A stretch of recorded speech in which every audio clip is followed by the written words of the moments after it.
about boxing stance, whether you're orthodox or southpaw. We talked about some head movement, some defensive, bob and weave, some slips. We also talked about hand and elbow placement for proper defense. What we're going to talk about today is footwork. One simple thing that I clearly remember in my earliest days back at the Muncie Pow Club in Indiana were these two parallel lines on the ground, kind of offset. The lines are about 3 feet long and about shoulder width apart. So just grab some colorful tape and start with these two very simple lines.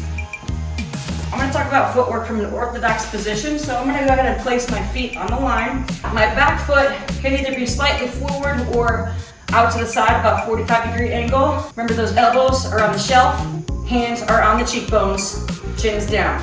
All right, so we got our movement patterns. We're loose in the knees and we're kind of shifting our weight to the balls of our feet. So a way that a fighter should move is we always want to go from a wide to a wider stance when we move. So we never want to get our feet close together. We never want to get them too wide and stay in this position. And we certainly never want to cross our legs in either direction. So we're shoulder width apart, our feet are out wide. The way to think about moving is to pick up the foot in the direction that you're going to go. So for example, if I move forward, I pick up my lead leg. I'm going to bring it forward and the back leg is going to follow. If I'm going to move to the left, I initiate with my left foot. If I'm going to move to the right, I initiate with my right foot. All right, so forward, step, back, step, step to the left, step, step to the right, to the right. All right, notice my feet are always going from that wide to a wider stance. So you notice I'm always in that perfect boxing stance or athletic stance so that I can move my body fluidly and have the best possible balance.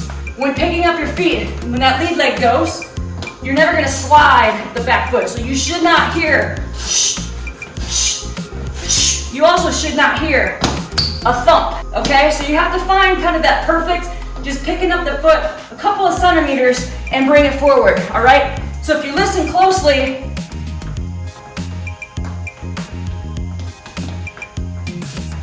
all right, you should barely hear those feet coming up. If you're hearing the sneakers sliding across the floor or stepping too hard, you're flat-footed or you're not getting enough dynamic movement to move those feet. So think about being graceful.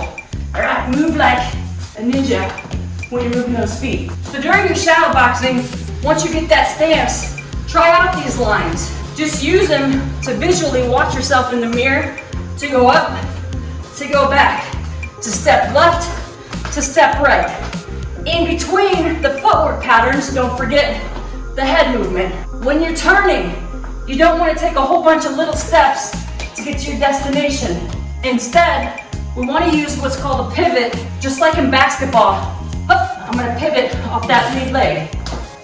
Say that my opponent's the heavy bag, and it slips this direction.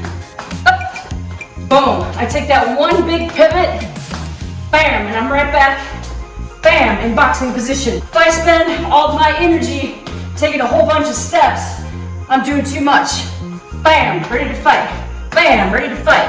Head work, back and forth. I'm rotating, the hands are always up.